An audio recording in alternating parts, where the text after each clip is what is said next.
Senhoras e senhores, goianos, meus únicos patrões, e brasileiros da mesma forma. É um orgulho ocupar mais uma vez, nesta segunda sessão de debates, esta tribuna, especialmente tendo a gentileza do raro colega histórico neste Senado, senador gaúcho Paulo Paim, que tenho certeza vai dividir o tema que escolhi hoje para, em mão dupla com a população brasileira, debatermos, discutirmos e refletirmos. Senador Paulo Paim, bom dia, pois Vossa Excelência é o único senador que se encontra aqui no plenário. No caso, nós três, o senhor, eu e, sempre pontual, o presidente Isalci Lucas.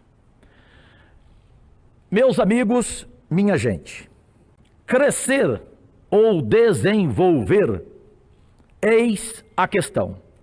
Atualmente no Brasil, fala-se muito em crescimento econômico, mas muito pouco se fala de desenvolvimento econômico, muito pouco.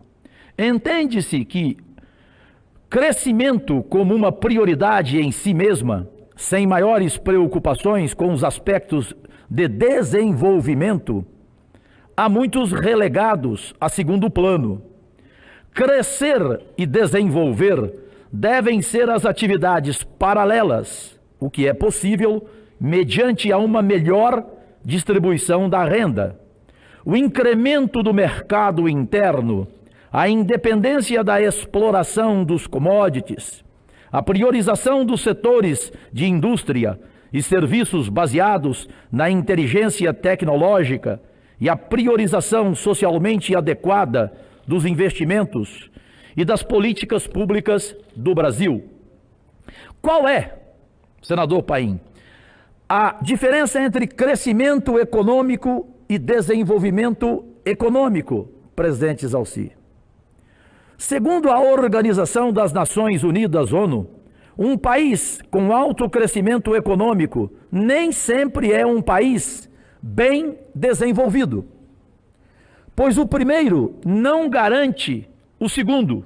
Isto porque, senhoras e senhores, o desenvolvimento e crescimento econômicos não são sinônimos. Para que possamos estabelecer a diferença entre eles, faz-se necessário conceituá-los. Crescimento econômico, aumento da capacidade produtiva, bens e serviços, me refiro, da economia de uma determinada região. Seu índice de crescimento anual é medido por um meio do Produto Interno Bruto, o PIB. Este é calculado a partir da soma de todos os produtos e serviços finais em um certo período de tempo, assim como pelo aumento da força de trabalho, pelo grau de inovações tecnológicas e pela contabilidade da receita pública, taxas, impostos, contribuições e outras fontes de recursos, poupada e investida. Penso eu, senador Paim, muito mais preparado do que mim neste tema. Desenvolvimento econômico, presidente Isalci. Para a população brasileira entender, eu estou me referindo aos dois, porque somente os dois estão aqui no plenário nesta sessão de sexta-feira. Chegou mais algum senador colega que eu tanto respeito? Quem chegou que eu não enxergo? Hã? Ah, o senador Confuso. Bom dia, senador. Seja bem-vindo. Para esse tema, inclusive, não sei se o senhor vai querer falar. Desenvolvimento econômico associado ao crescimento econômico, porém com o acréscimo da melhoria da qualidade de vida da população, combinando aumento da produção de bens e serviços com a distribuição de renda. Este desenvolvimento é medido por meio do IDH, o Índice de Desenvolvimento Humano, e levam em consideração indicadores de educação, saúde, renda e pobreza, tais como mortalidade infantil, nível de industrialização, grau de dependência externa, esperança de vida média, potencial científico e tecnológico, grau de escolaridade e alfabetização. assim como condições sanitárias. Atualmente, este índice é o mais atualizado para comparar o desenvolvimento de diferentes economias. Alguns países, senadores, do norte da Europa, como a Noruega e a Suíça, possuem o IDH próximos a 0,95, enquanto que muitos países africanos possuem IDH inferior a 0,6. O desenvolvimento de cada país depende de suas características próprias, entre elas, situação geográfica, extensão territorial, passado histórico, cultura, população e riquezas naturais. Ao analisar aqui, em tribuna, os gráficos do IDH com as maiores economias, percebe-se claramente que o Brasil ocupa a 8ª economia do mundo, com um PIB de 3.216 trilhões de dólares em 2017, como já observava muito bem aqui ontem o senador gaúcho Paulo Paim. E ocupa, então, a posição de número 79 no IDH mundial. O Brasil cresce, mas não se desenvolve, brasileiros e brasileiras que assistem à competente TV Senado. Essa é a questão, não se desenvolve adequadamente, beneficiando apenas as parcelas mais poderosas da população que possuem um alto poder de pressão e de influência, ao meu ver, sobre as prioridades do país, sendo melhor organizadas e mais fortemente representadas nos poderes do Estado. Distribuição de renda, um dos fatores mais gritantes que demonstra o baixo desenvolvimento do Brasil, e a distribuição de renda no país, uma das mais injustas do mundo, senador Confuso. Se não vejamos, distribuição de renda, presidente Zalci, fonte IBGE. Em 2017, os 10% da população com os maiores rendimentos detinham 43,3% da massa de rendimentos do Brasil, enquanto a parcela dos 10% com os menores rendimentos detinha 0,7% dessa massa. As pessoas que faziam parte do 1% da população brasileira com os maiores rendimentos recebiam, em média, R$ 27.213 em 2017. Esse valor, minha gente, é 36,1 para ser mais preciso, vezes maior que o rendimento médio dos 50% da população com os menores rendimentos, R$ 754. Na região Nordeste, essa razão foi de 44,9 vezes. E na região Sul, senador Paim, 25 vezes. O gráfico ilustra aqui bem, através de um relatório da Oxfam Brasil, de agora, de 2018. Pasmem, senhoras e senhores, presidente Zalci, Lucas, os 5 mais ricos do nosso país têm patrimônio igual aos 54% mais pobres. Tem condição? Ou seja, esta é a realidade que mostra a urgência de uma reforma tributária e um sério combate aos privilégios de classe no país. Atentemos, renúncia fiscal versus déficit da presidência. Renúncia fiscal versus déficit da Previdência. Os programas de renúncia fiscal e subsídio fiscal, só em 2017, representaram quase 285 bilhões não arrecadados pelo governo. Segundo o maior jornal do país, a Folha de São Paulo, em dezembro de 22 de janeiro de 2018, o déficit da Previdência Social atingiu o valor de 268 bilhões e 800 milhões em 2017, sem levar em conta o conceito de seguridade, senador Paim, seguridade social, pelo qual não há déficit. Nota-se que a renúncia fiscal praticamente se iguala ao déficit da Previdência em 2017. No entanto, só se fala em reforma da Previdência. Só se fala na reforma da Previdência. Esta realidade contribui para piorar a distribuição de renda no país e, consequentemente, para o baixo IDH. Não há dúvida de que há de se fazer uma reforma da Previdência. Porém, esta reforma deve combater prioritariamente os privilégios. Uma parte, prazerosamente, ao senador Paulo Paim. Senador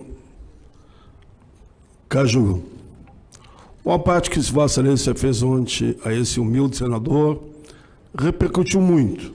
É verdade. Principalmente, claro, no meu estado. E eles disseram: Paim, tem parceiros aí, não é como estão pensando, tem gente boa aí e que tem compromisso exatamente com o discurso que Vossa Excelência faz nesse momento. Esse discurso que eu quero ouvir. Nós temos que ter o contraditório nessa casa. Não pode só as pessoas falarem, quem quer falar só a favor do mercado, dos bancos, dos grandão desse país, que falem, é legítimo. Eu respeitosamente vou dialogar com eles. Mas o seu discurso, iniciando nessa linha, e já deixa claro, o Brasil fica entre os 4, 5 países de maior concentração de renda do mundo. Do mundo. E Vossa Excelência aí passou um raio-x para o Brasil ouvir. Não é o Paim, não é Pedro, não é Paulo, é Vossa Excelência, o senador novo dessa renovação, né? Que chega aqui com essa visão humanista, humanitária, que quer debater o tema.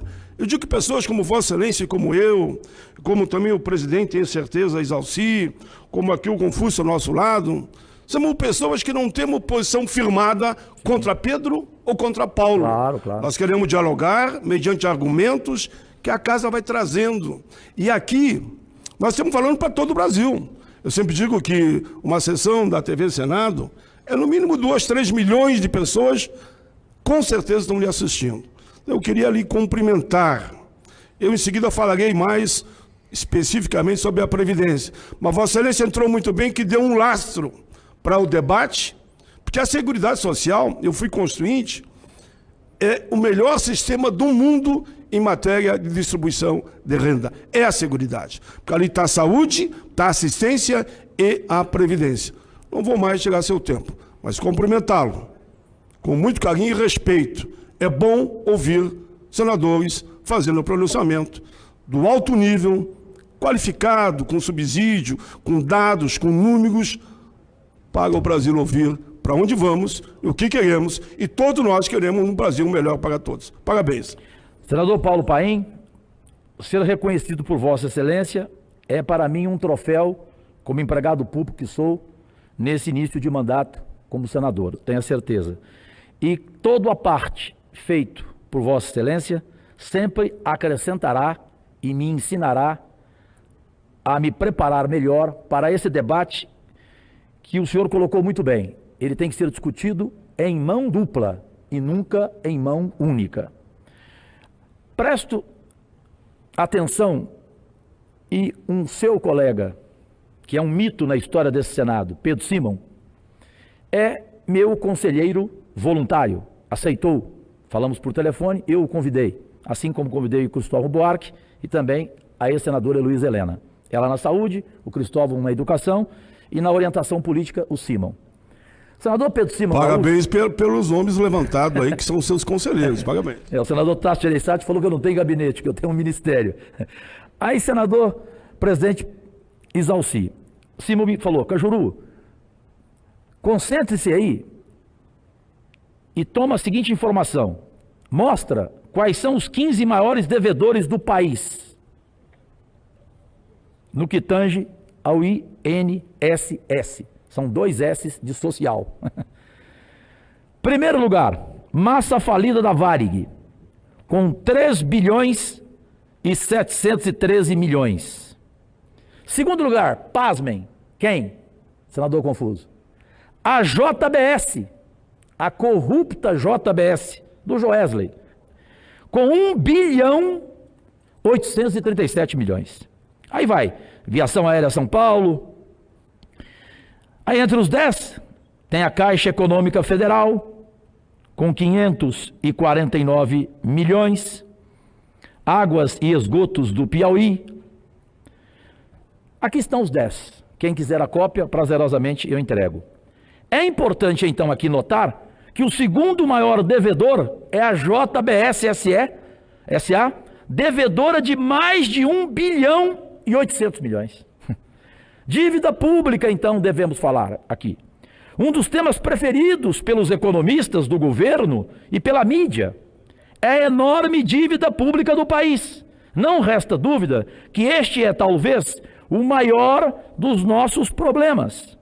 Mas ao se analisar o déficit nominal, percebemos que a maior parte dessa dívida é destinada a juros e amortizações da própria dívida e pouquíssimo se destina a programas de bem-estar social.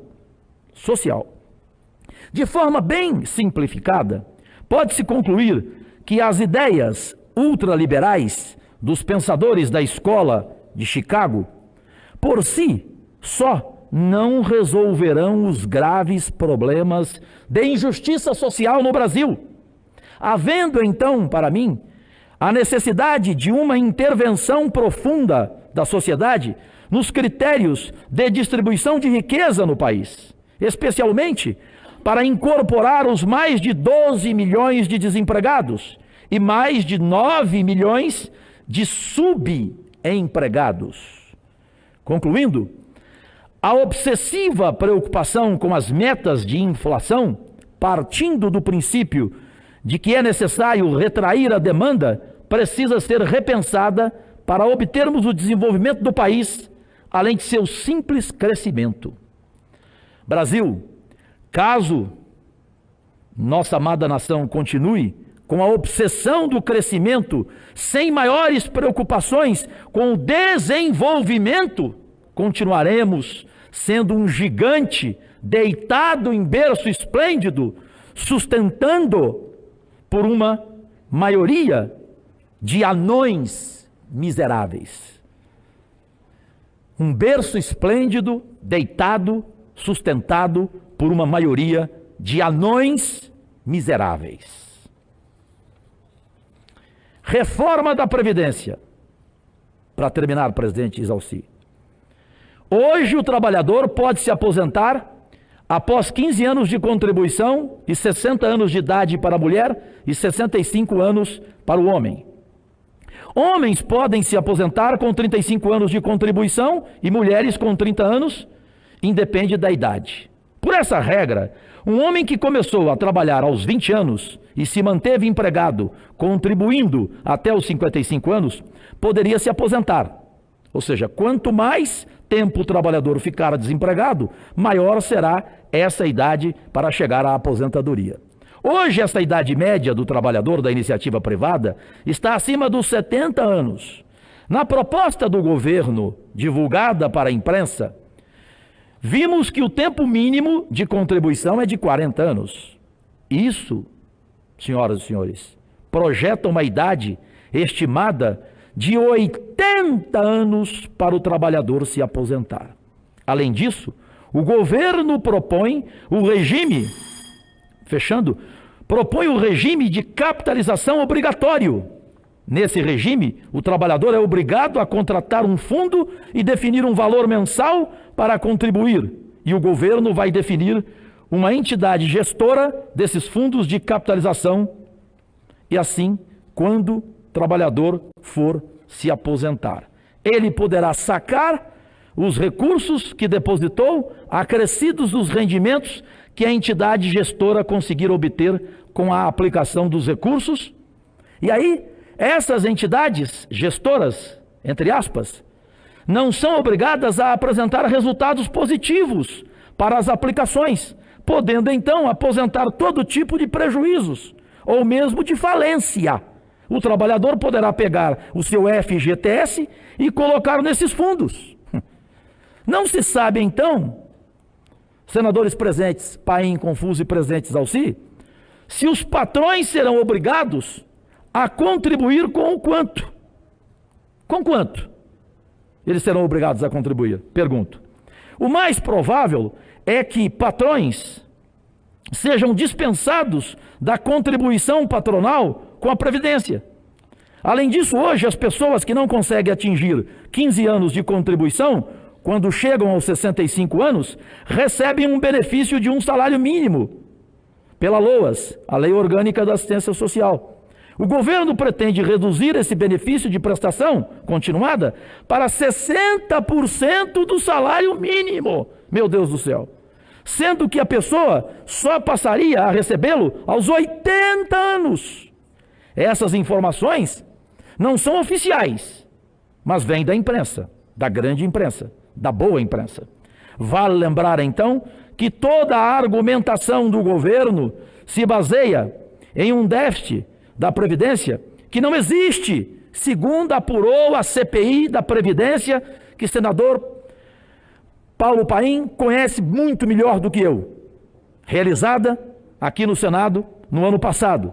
Um outro ponto questionável, para fechar de vez, é que todo o custo social com a aposentadoria seria arcado apenas pelo trabalho e nada pelo capital. Tenho certeza que vossas excelências, os 3 senadores aqui presentes, entenderam nessa sessão que seria importante demais, mas o que eu tenho certeza que os demais companheiros senadores que estarão aqui na semana que vem vão se juntar a nós, vão debater conosco e vamos sair daqui, se Deus quiser, com um preparo para no dia da tão esperada votação da Previdência Social deste país.